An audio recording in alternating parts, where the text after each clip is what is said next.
What's up, everybody? Welcome to this episode of Campus Cuts, an intergenerational, multicultural show bringing students, faculty, athletes, entertainers from all walks of life to be able to chop it up and bring their own unique perspective. Today, I got an incredible guest. I heard a lot from about this guest from my Coach Anthony Mann. This man is a very educated man, a man who has competed on the world stage, world champion in 2011 AAF, World Champions Athletics, a 2012 Olympic silver medalist out there in London in the 110-meter hurdles, a man that is full about life and always exploring outside of himself. And he is more than an athlete. Today, I got the special guest, Mr. Jason Richardson, in the house. All right. How you doing? Pleasure to be here. Man, dude, thank you so much, man. I'm super grateful that you are here. Shout out Anthony Mann is in the chat saying what's up. Oh man, this is amazing. But of course, that was my introduction for you.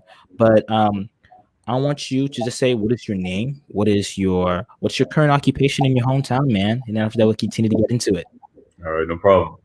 So my name is Jason Richardson. I recently graduated from Georgetown in August. So like a lot of people, that you read on the news, trying to look for that long-term job placement. It's a little difficult in this pandemic.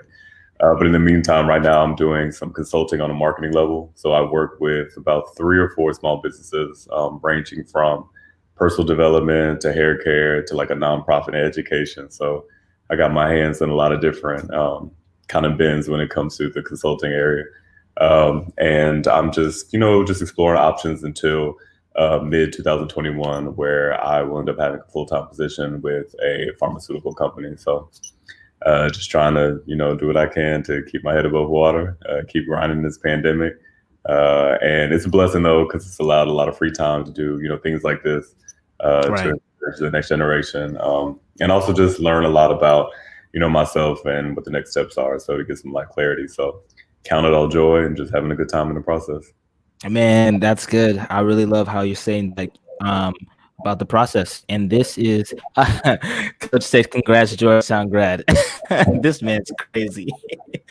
Man, glad that you counted all joy in the process, man. And that's amazing. That's amazing to see that how you're continuing to take the next step into higher education and also like doing the consulting now with the pharmaceutical thing. But I mean, of course, I want to throw it all the way back. And my second question for you is, cool. You said what you do. You said that you've done. You said your accreditations, all that. But I think one of the main questions that each and every person wants to ask and wants to know is, who are you? Who is Jason Richardson? Okay. Who am I? I guess in a nutshell, no pun intended. I'm nuts. I'm crazy. I like to have a good time. I have this weird balance between, wanting to be the life of the party, but also being a pretty spiritual person. So my mom put me on gospel a long time ago when I was younger, and we have a group chat in my family that we know you keep the latest gospel music going. So I would definitely say I love life, love to have a good time. I'm pretty spiritual, and I do make this distinction between religion and spirituality because I think it's really important to kind of build that personal relationship. I appreciate learning. So, that's probably why I'm just racking up degrees. I mean, at this point, at the rate I'm going, I'm going to end up having 98.6 degrees if I don't slow down. Way on 31 right now. But also just in a larger sense, I just realized that I'm just kind of one individual person, part of like a larger journey and a larger story. So I've realized through politics and kind of what's going on in some of these social movements between like, Black Lives Matter, but also kind of the NSARS in Nigeria that, I just want to, be respectful of what's going on, stay informed, and make sure that as I'm partying, as I'm having a good time, as I'm listening to the gospel, that I still function as kind of a good member of society. So that's kind of, I guess, who I am as best as I can put it. Yeah, that's good. That's really good. And I love how, man, because Coach used to say that you're crazy. Like, I mean, crazy man used to say that you're crazy. And I mean, I just each and every time when I stepped on the track with him, he always used to mention your name and say like, "Yeah, man, that guy's crazy. That man." And you would compare me to you, saying that you're both like highly intelligent people. You both like dreamers and want to go out there and want to continue to explore, and we don't know how to slow down. And that I feel like that word crazy is kind of thrown away a lot, and people call Kanye crazy, people call Jay-Z crazy, all that stuff. But what does that for you, what does crazy mean? Like, what does that crazy stem from, and why would you even label yourself crazy? Right. So when it comes to the different words that we use socially, I think it's all layered, and I think there's a context that the words that we use have. So one of the things that I've always enjoyed is kind of just destigmatizing words, because it takes away the power that you can use against me in a sense. So of course, crazy often is considered misunderstood. People will label things as crazy because they can't do it. They will label things as crazy because they don't have the ambition to do so. Um, and in some instances, crazy is accurate. Like, is Jay-Z crazy? Not to me. Is Kanye crazy? Yeah, Kanye's kind of crazy right now with, his bid for president. So, crazy does fit in some instances. But for me, crazy is just a catch-all phrase, catch-all word that I use just to let people know that what you think about me is probably inaccurate, and whatever you think I'm about to do is probably not about to happen. So it just gives me a little bit of wiggle room to move as authentically as possible without ruffling a little feathers. Like, it's kind of a disclaimer, like, heads up, I'm crazy. So I'm gonna do what I want to do and do the best that I can at it. That's good. That's good. Have you always known that since you were young? Like, you always had that ambitious drive, and where did that come from? So honestly, I kind of grew up in a bubble a little bit. So statistically speaking, I am probably a minority, but the fact that my parents are still together. Yeah. I have a great relationship with my two sisters, and I think my parents celebrated 49 years in September. So I definitely had kind of that American dream feeling, kind of upbringing. And so I definitely didn't understand how hard life can really be and how difficult life is for a lot of people. So I would say that the crazy mantra kind of started in college, when I got away from, Cedar Hill, Texas, where I was raised, and Yeah. kind of encountered some of the challenges in college that everybody has, from self-esteem to balancing academics. I didn't get along with my track and field coach, so that was a little bit of stress. And just coming into manhood and adulthood and trying to figure out how to be as independent as possible. So in doing that, I realized that I would do things a little unconventionally. So I think the birth of me as the crazy person pretty much started in college officially, even though I'm sure there were some remnants in high school and some of the prior years. So that's kind of where it came from.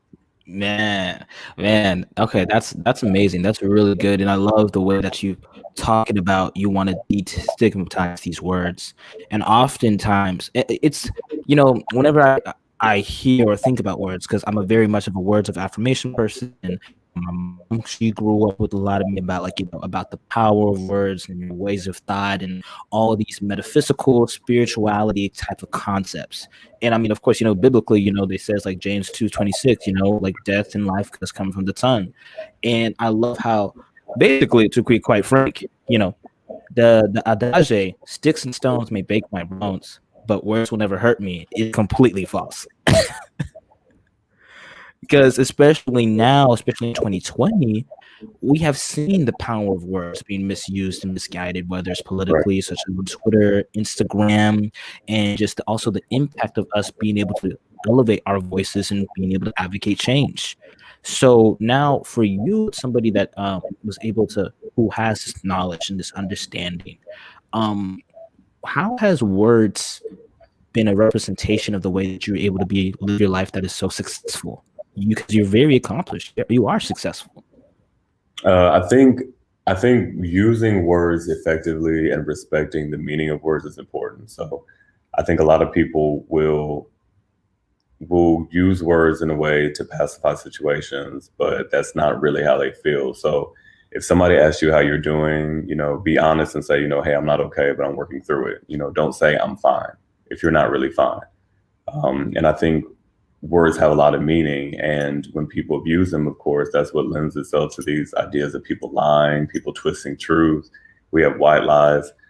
And I think one of the important things about being successful is taking responsibility and being accountable.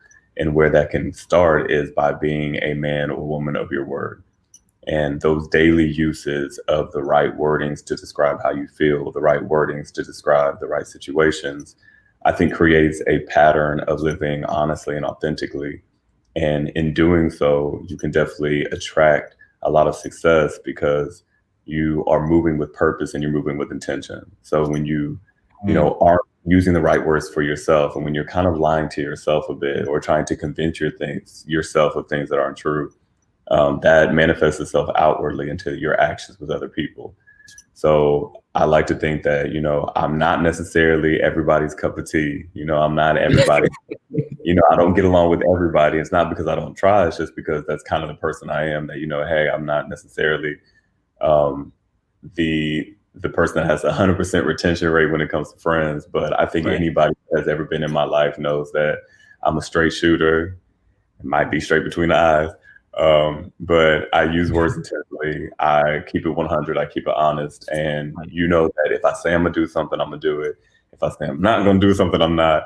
But you know that whatever I say, both affirming and constructively, that I mean it from the heart. Right. That's really good. And to be quite honest, and now just even saying that you said, okay, I'm gonna do something again to bring it back to the pod.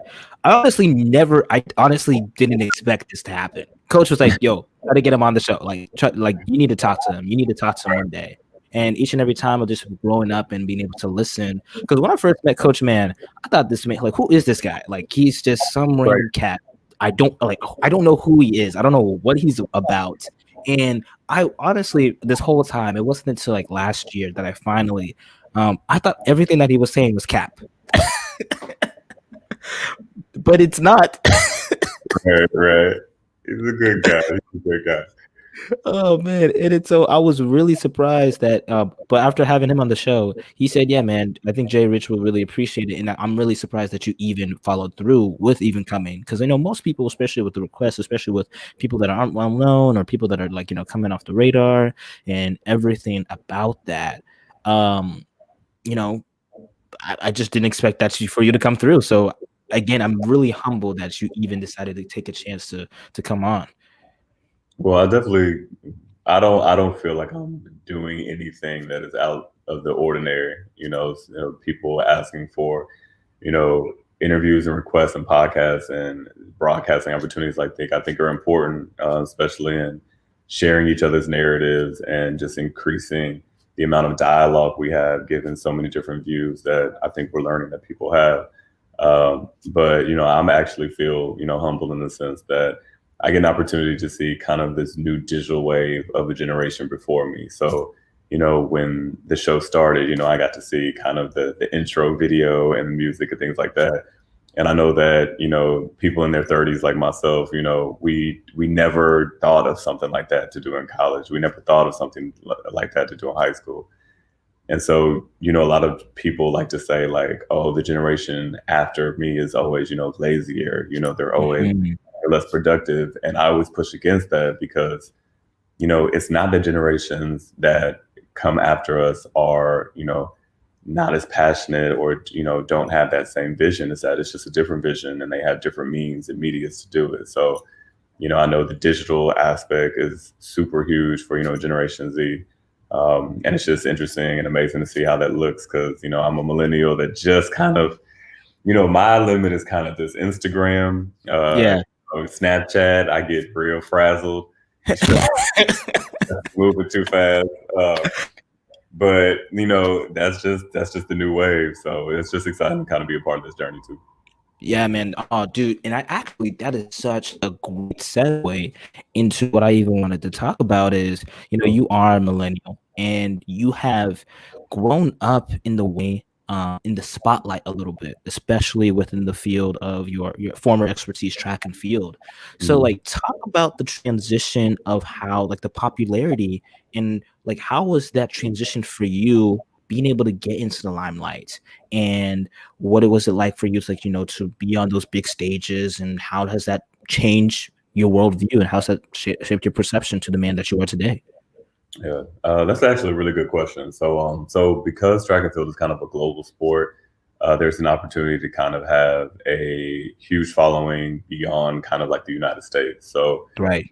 we realized that the popularity of your sport, of course, would impact the level of awareness and celebrity that you would have in the specific country. So um, whenever we would go to meets internationally, there were more opportunities kind of to be spotted there than in America, where track and field isn't as glamorous as your league sports, your NFL, your NBA and things like that.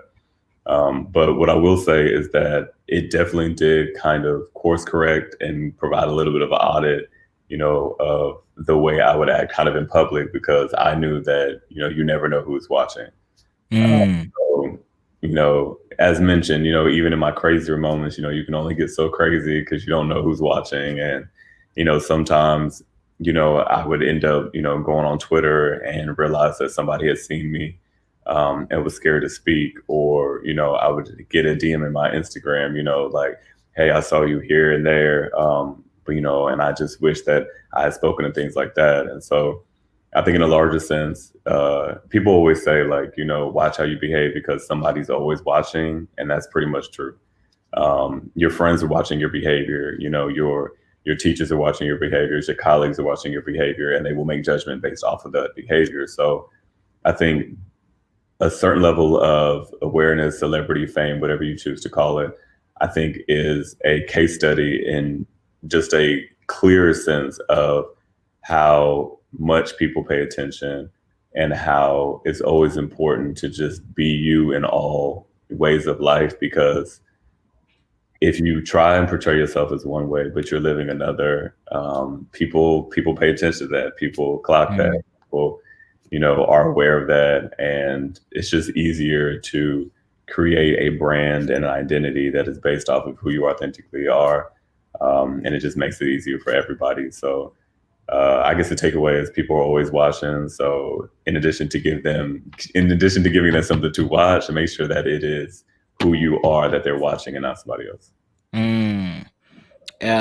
That's you mentioned a lot of good stuff, and I wanted to unpack that a little bit. Um, I asked one of my former, like a mentor of mine and one of my good friends, Dale Wallace, this question, talking about like the tension of celebrity and Mhm. influence. Yeah. And it's so wild because whenever we're walking out through life, our friends are more likely to celebrate the accomplishments of a celebrity more than the people that are close to them. Mhm.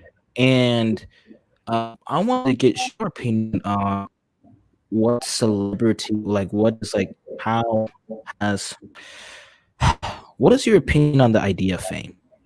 And do you think it's good? Do you think it's bad? And what can we do in order for us to not get too overlooked or get too wrapped up into it?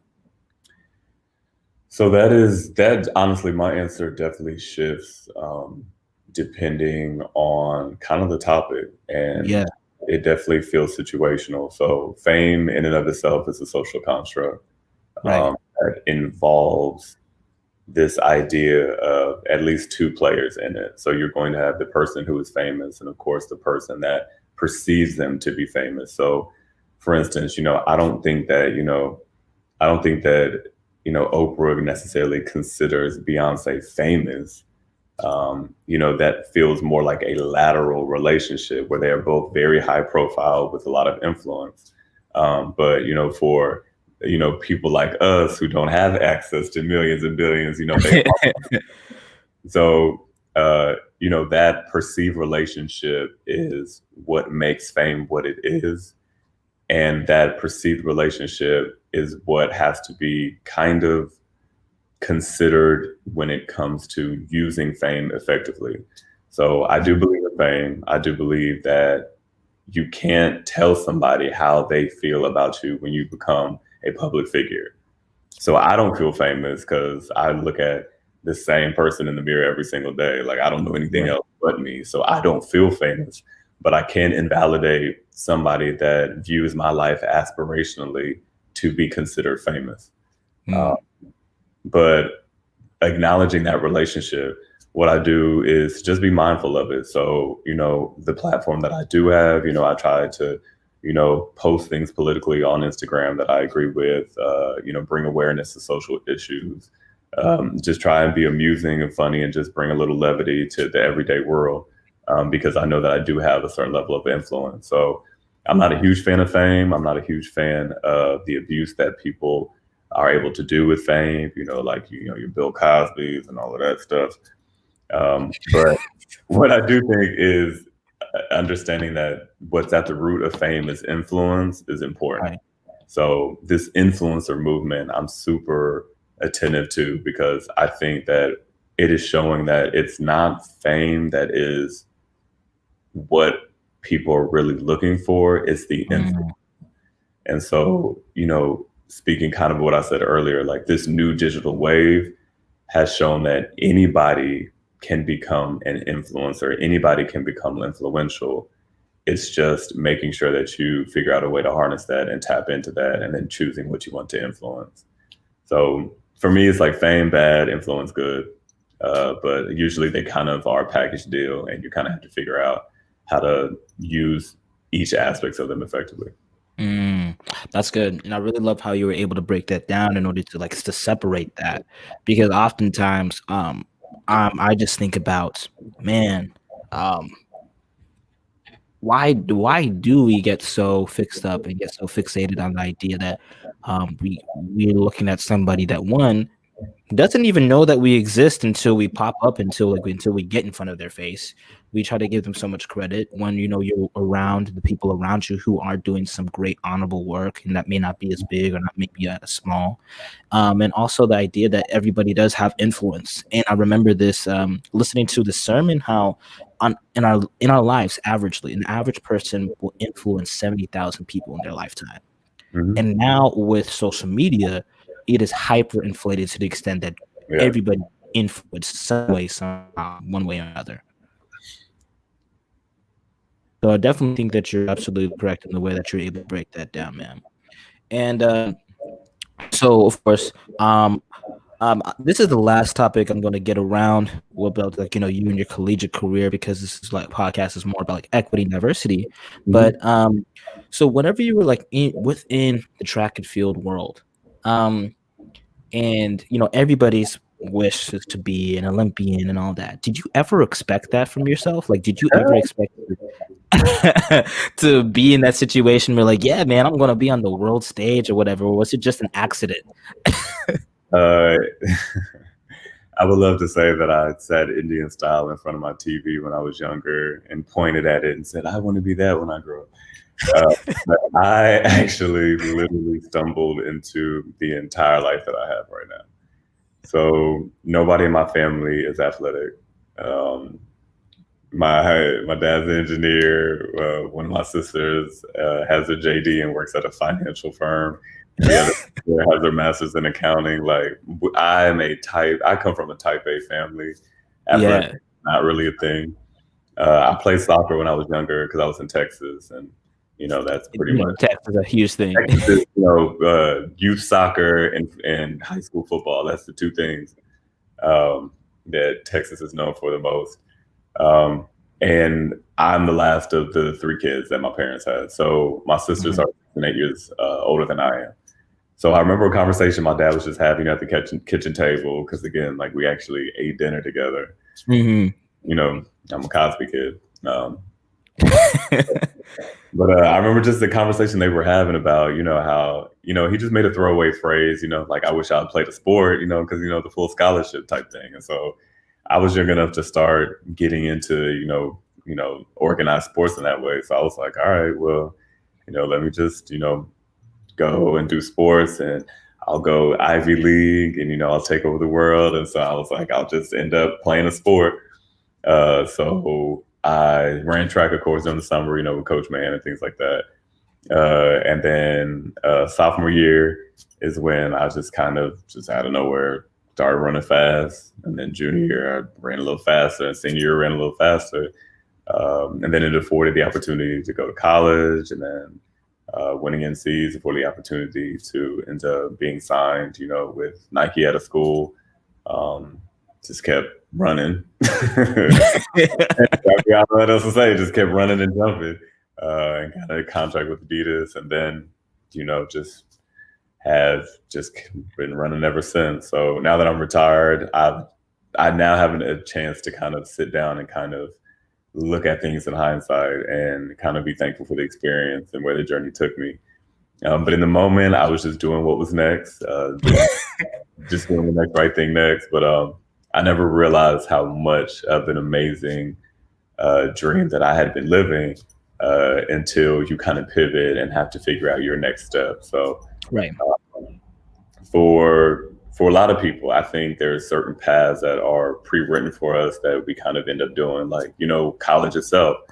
I don't know if I'll venture to say I think 50% of the people in college don't even exactly know why they're in college and don't even know Yeah. what their career is. But that is the thing to do. You graduate high school and then you go to college.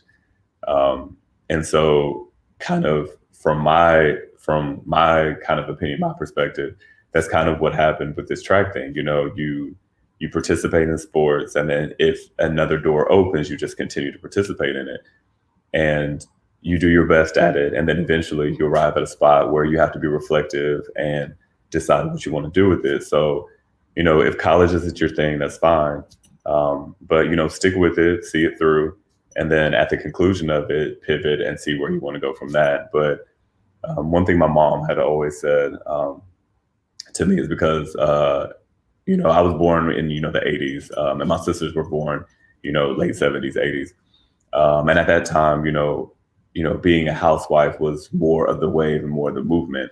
But my mom Mhm. is equally as brilliant as my dad, and she always just was saying that she doesn't want me to have regrets, and it wasn't that she ever regretted staying at home for a portion of our upbringing. It's just that just make sure that you make a full diagnostic of your decisions, make sure you know why you're doing things, what you're getting out of it, and just firmly believe in your decisions. And so there was a couple of moments where I wanted to retire, and I remember saying, let me just see it through. This is my life. This is what I want to do. And eventually I will be forced to retire. And then from there, I can make some of the more personal decisions that I want. So, you never know where life is going to take you. I didn't think I would be on this ride this long. But I just put on my seatbelt, turn on the radio, and just have a good time with the ride. That's all I can do. Man, and that's good. And that's crazy because it's not track and field is not a direct, all right, hey guys, I'm gonna go pro. You're Yeah, not, it's not an NFL. It is not an NBA. It is none right. of that. An MLB.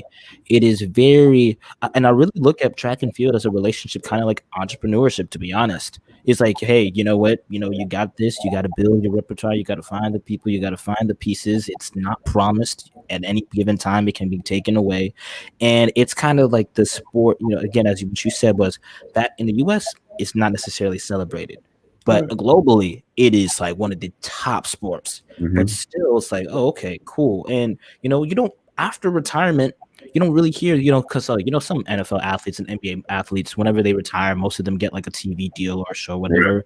But like Right. track and field athletes is kind of like, oh, okay, uh, you're done. You won your medals, you're done.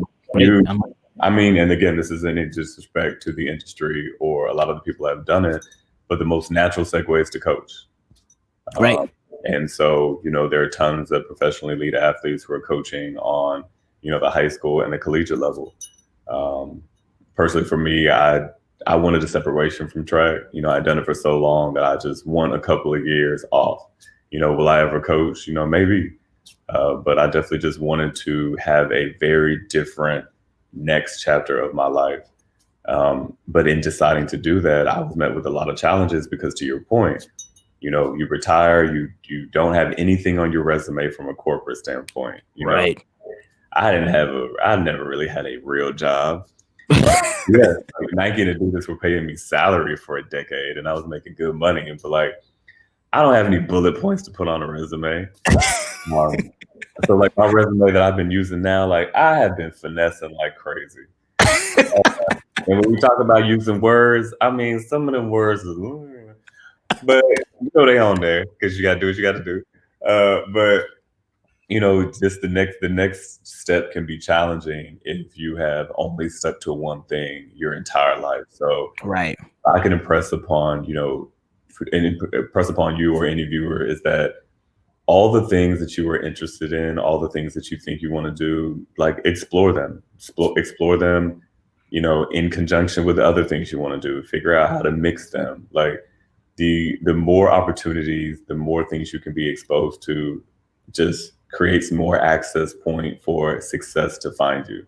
So if you are into finance, but you also, want to do makeup, like do that. And like they don't seem like they're related at all, but figure out how to do that. If you want to, if you're into, culinary, but you also, are into metal shoppers, like just figure it out. Just figure out how Right. a YouTube page for each. Just do as many things as you can because the more well-rounded you are, the better a person you can be, and the more well-rounded, the more opportunity you have to be successful at something. Like it's a numbers game. Right. Uh, Absolutely. Definitely a numbers game. Absolutely. And I really love how that, you're making that emphasis of being able to be well-rounded. And for somebody that is well-traveled, man, man, see, it all connects. I love how the pot all connects, like with the root of it. You've had the chance to be able to travel to different countries and whatever, and especially as a black man, if Yeah. coming from America, coming from Texas, North Dallas, why do you think it's important for us, and especially like black people, to be able to have a global perspective, to be able to get outside of ourselves? One of so so I actually wrote about this in my admissions essay for Georgetown. Like having Mm-hmm. tangible to show for your success in track and field is great. So I have actual medals that say, "Hey, like I was successful in this endeavor that I devoted my life to for a decade." But you can be very successful in track and field and make a great living and never have won an Olympic medal. But it doesn't mean that there wasn't a reward or an opportunity for you to win something. And what I think is the biggest takeaway from my participation in sport is the ability to travel. And I had counted that I think by the time I had left the sport, I had competed in over 30 countries. And through track, I think I had done something in about, 32, 33 countries because there were a couple of opportunities I had that I didn't compete in. Uh, Mm-hmm. like I had a photo shoot for Adidas in Chile, but I never actually ran in South America. Um, Right. and I think travel is a really great opportunity to realize that that world you live in is just that it is your world. It is not the world. It is not like the world does not exist and is not centered around you. Like your Mm, views are to be personal. They're your personal views.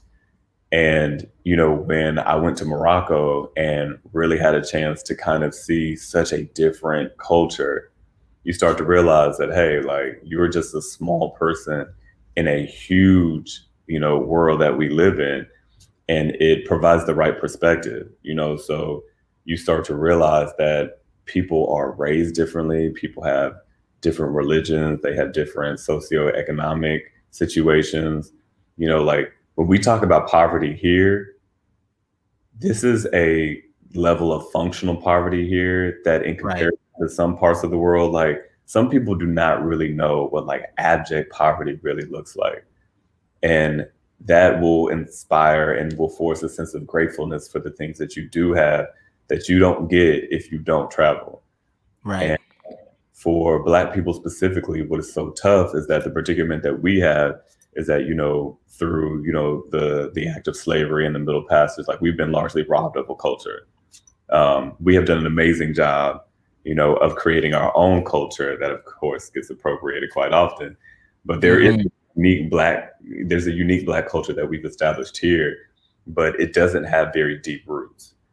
And when you can travel as an African American, you start to realize how much of Black culture influences other people, but how much of our culture is being influenced by so many different things. So, you know, I always struggle with the term African American because a lot of times I don't feel African nor American. Mm. I kind of prefer Black. But when I travel, I get to see the merits of that statement. I see that because I'm American, I'm treated a certain way. But then because I'm of African descent, I'm also treated a different way. And it's just interesting just to use travel as a way of understanding where you fit in the world, but also how people see the way that you fit in the world. And Mm, I will say that there is an anti-Black sentiment around the globe, period. You know, mm, in Australia, the Aborigines are treated, you know, in similar ways because they're darker. Like there is a very distinct um, treatment of skin tones that are darker. Even in India, that's also the situation.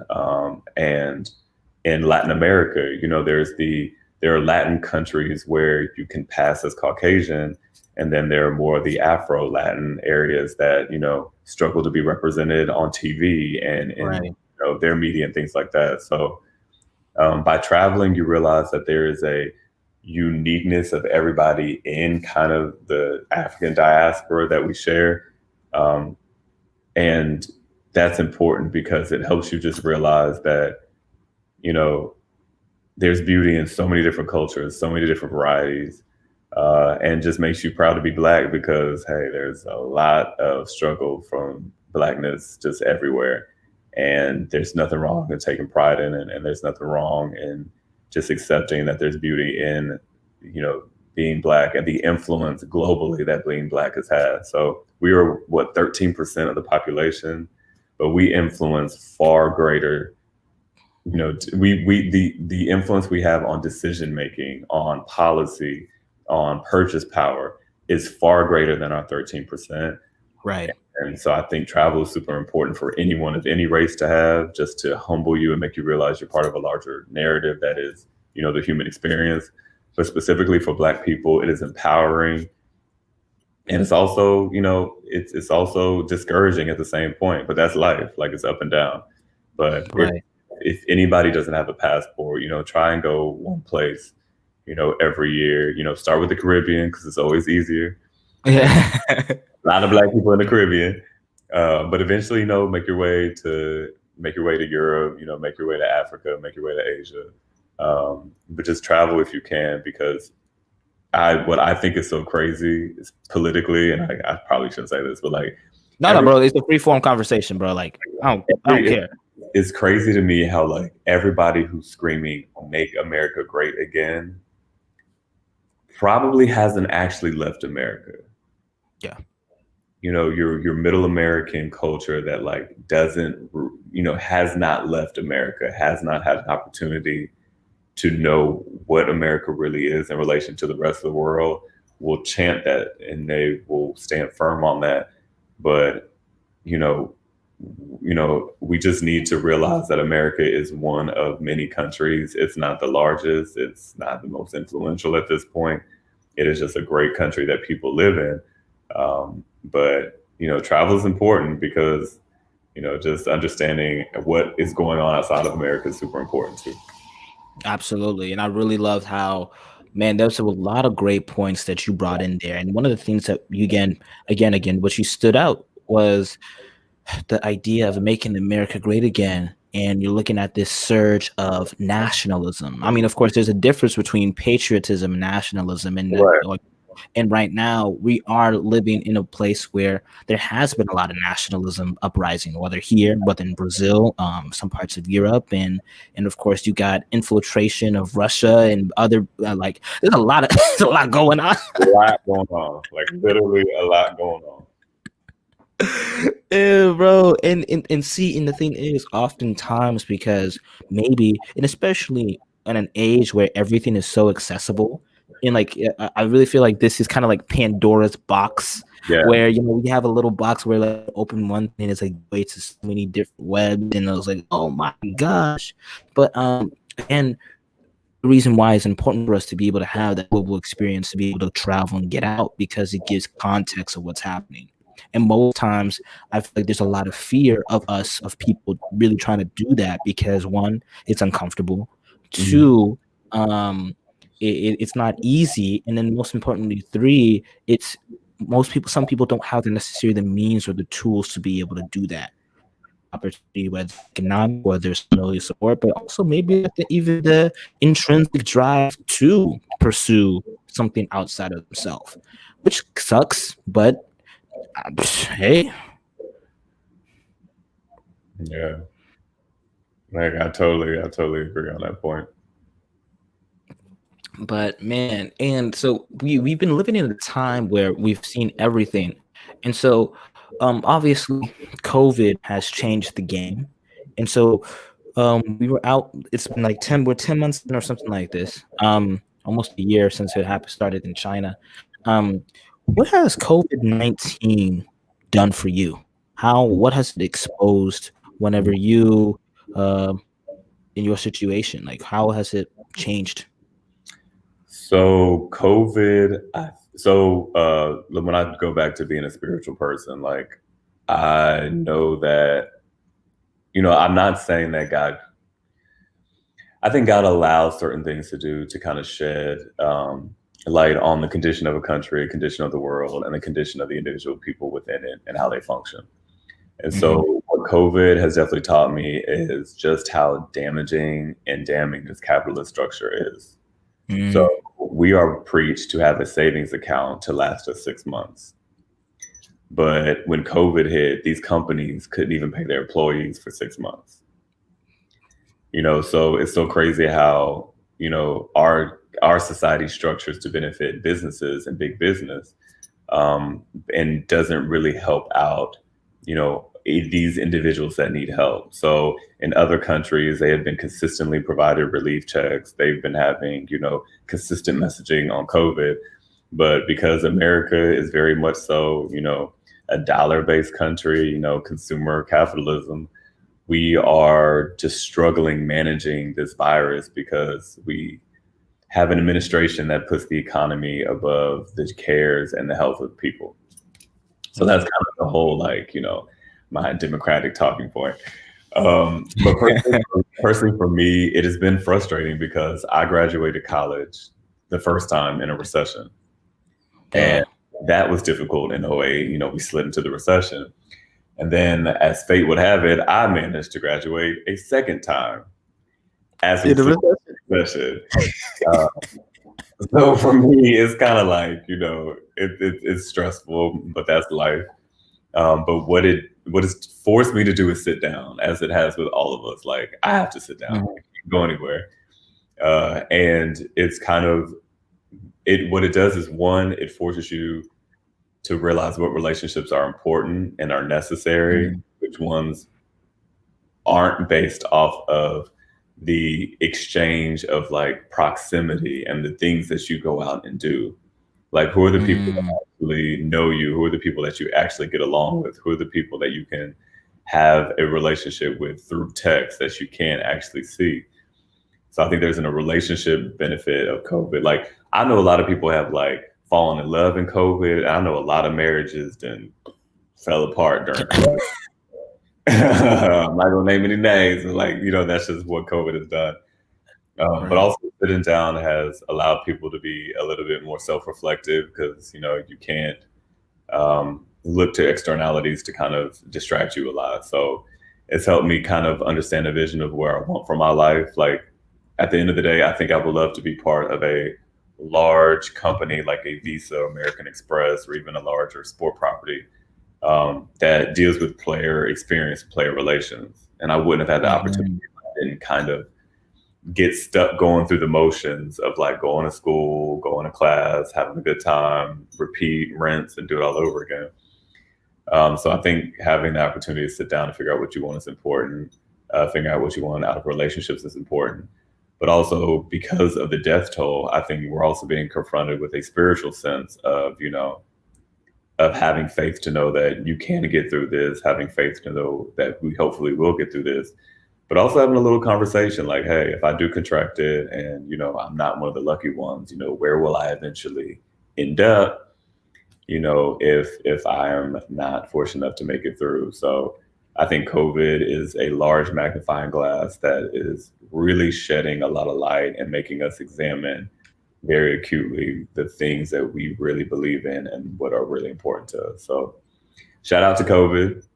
Don't really like but if I want to deal with you, I will do the best to learn what I can from it. So Yeah, man. That's a lot of good wisdom. And again, one, I think oftentimes because the way that we continue to live our life on autopilot, it's so easy to get wrapped up in it. We don't face our mortality too often. When especially in the word, like my favorite book in the Bible, and also like I'm really heavily into like Eastern philosophy as well, both Indian and Asian. They always talk about the idea of death. And Solomon was saying, "Yeah, man, everything's meaningless. Like don't get it twisted. I got all the girls. I richest got man the on house. earth. I got everything, Yeah. but you know what? I'm still empty." But no, what did he pray for? He prayed for wisdom Wisdom. because you cannot buy wisdom. You can't. Man, and so with that wisdom, and then again, and again, like as you said, you're a person that wants to continue to have, I'm able to have a good time, but I'm also being able to have that spiritual sense, that grounding, and the understanding that, hey, man, and I think it's good because it was a restart for a lot of people. Unfortunately, it was a tragic end for some people, Yeah. and it's a beautiful beginning. It's a double-edged sword, and it's the yin and the yang, to be quite honest. And for me, whenever I looked at it, um, it was kind of crazy because I know there's two ways that people looked at it. They're like, all right, if you're not taking this opportunity to do your side hustle, get your job, whatever, you didn't have any excuse. You just wasted time. Yeah. It, there's no empathy. Right. Right. I mean, there's like we're not even talking about the mental health aspect of what this virus has done. I mean, not everybody, can do like, and I've heard it's called LLC Twitter. Like all the people who are on Twitter, like tweeting, like, if you're not flipping houses, if you're not starting a business, like it's not productive because to the point of what we're talking about traveling and stuff like that, like people are different. People have Right. experienced different things. Not everybody has the access resources to start LLC. So we're just all trying to do the best we can in whatever form that looks like. Yeah, man, that's good. Well, I don't want to take too much of your time. We're getting towards the end of the show, but these are the last big questions that I always usually ask my guest. And I think these are the questions that really separate me from any other pod. No cap, but no, but I really love like this. So my first question for you is, what would you like to see change in the United States? And I know you being outspoken. Yes. Okay. So let me figure out how to boil this down to one thing. I think I would like for people to I would like for there to be safer spaces for us to have conversation and for people to listen to what is being said and not listen to simply respond. Hmm. So I can expect a white male to understand what it feels like to be Black in America. But what I can ask is that he listen to what I'm saying, take it in, and then respond. And in another exchange, I can't mansplain to a woman about what her rights are to her body and how she navigates this world. So when women's rights issues are raised, I have to listen, I have to receive it, and then I have to respond. And the reason why I'm saying respond is important is because I feel like what's happening in America also is that we have issues where people are only allowed to speak and given jurisdiction in one sector. So if you're Black, you get to talk about Black issues and no one else can. If you're a woman, you get to talk about women's issues and no one else can. But what ends up happening is that you're not getting everybody to understand and come to a consensus that is the best for everybody and the best for the country. So having more participation in women's conversations is important, just like having, white participation in, racial issues is important. I just wish that we can get to a point where everything's not partisan, everything's not black and white, everything's not blue and red. Um, I just wish that like people would say, "Hey, I can't say I've lived the same experience, but I can be empathetic and sympathetic to understanding where you're coming from, and I will try and consider that when I move, in spaces in the future." Like that's kind of all I can hope for. And I wish they wouldn't confirm Amy. And I wish that Trump would be out of office. I wish we would take the House, the Senate. I mean, hey, I probably bleed blue at this point, but it's just my personal political affiliation. But I just want to Yeah. better for everybody in whatever form that looks like. Yeah, man, and that's good. And you what you're saying is definitely very true and something that we often don't have because we're living in such a quick soundbite world today. Because of just like our attention span has decreased, Yep. and uh, and I think this is also another thing that I would personally like to change, and I'm really being intentional even with this platform. And again, you mentioned that we can't we can't mansplain to women. We don't understand where they're coming from. We don't have any right to what they say. But oftentimes, and I think this is not a conversation that we don't have enough within the Black community, is us Black men in our own privilege, especially whether economics, sexuality, like sexual orientation, gender. Like there's still a lot of work that we have to do in order to create an openness and a dialogue for other Black men who are of a different orientation, also for people who are like and other women too. I don't think we do a good job of that. Right. I totally agree. I mean, I'd make a lot of references to pop culture, because I stay on the shade room and all that other stuff. But I mean, for what it's worth, I think an example of that is kind of the whole Tory Meg situation. Like, she literally shows her foot. Cedar Sinai has put out, the confirmation, but it seems like we don't protect Black women. We don't believe Black women. Black women are, the strongest creatures God has probably ever made because they have to be. And I just wish that men would kind of just be open to the idea that a woman's agency is just as important as theirs, and that they're just as smart and believable as their fellow men. So um, I think there's a softness that I have for Black people, especially because I am one. But a culture in a society that has been told that they're less than for their entire existence is not going to be the most sensitive and the most inclusive, because I feel like sometimes we're fighting just to be heard, period. So it's Mhm. hard to hear other people. Like, I think, the onus is always put on minorities to be more inclusive, and it doesn't feel fair all the time. Mhm.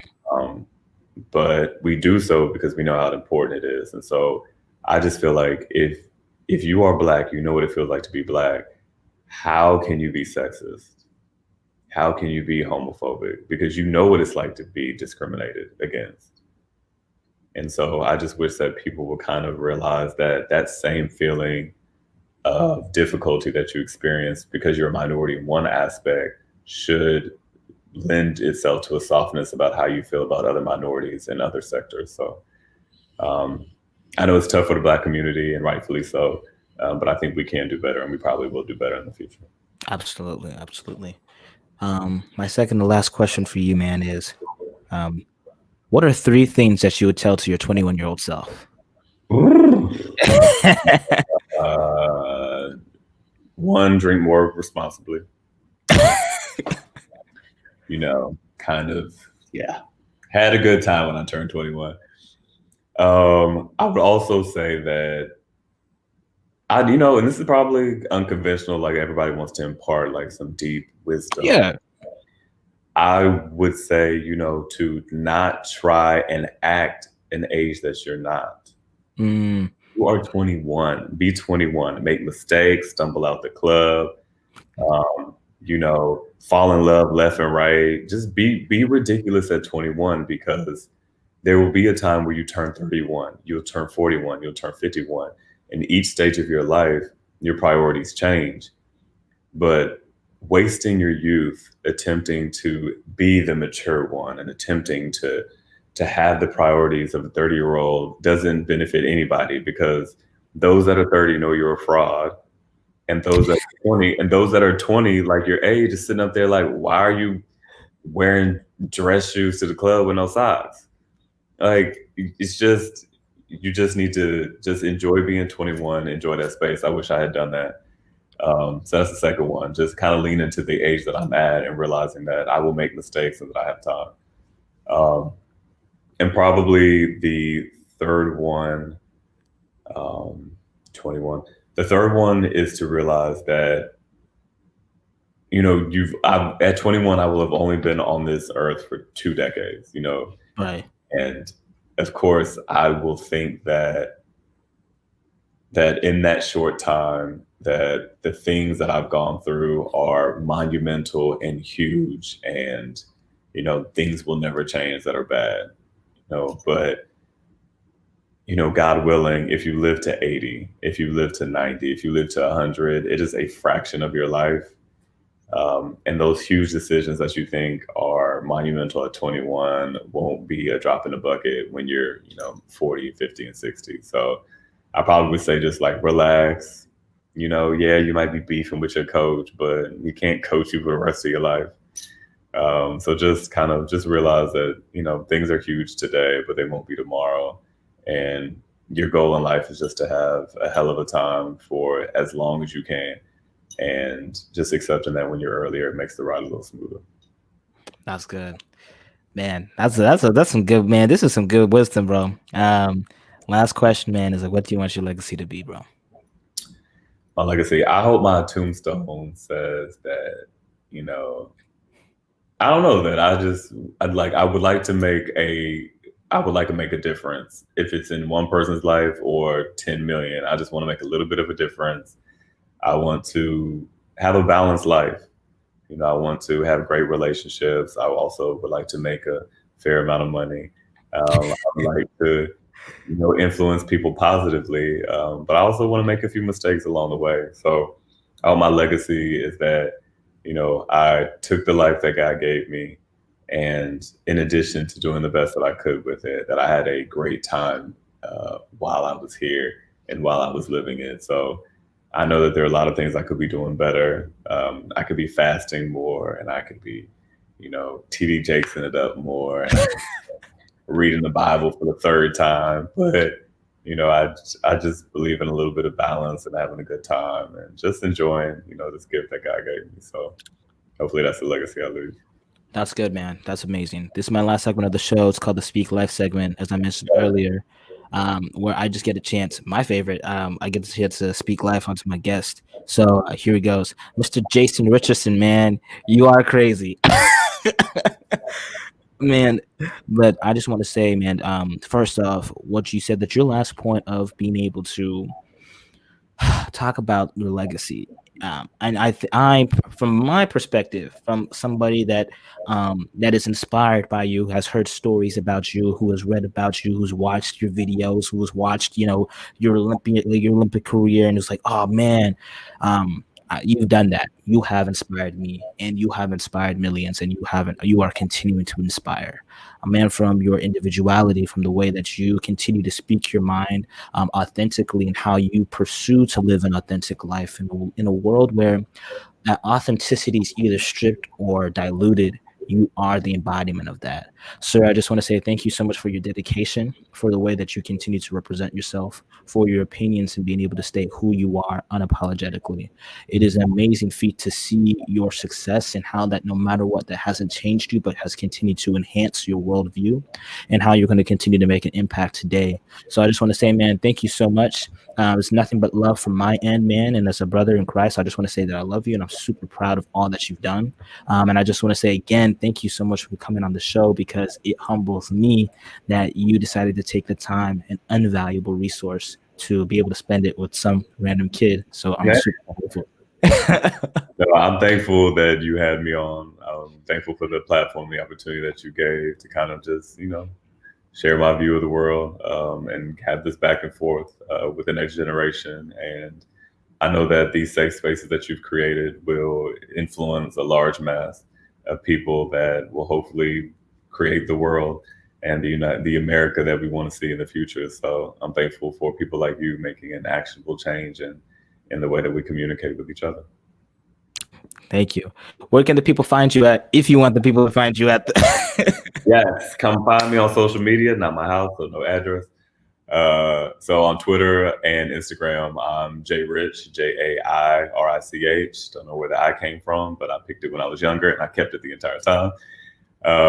And also, any questions, any concerns you have, hit me in my mentions or on Twitter. And not promising I'm gonna respond quick because I'm kind of bad about that, but eventually I'll respond.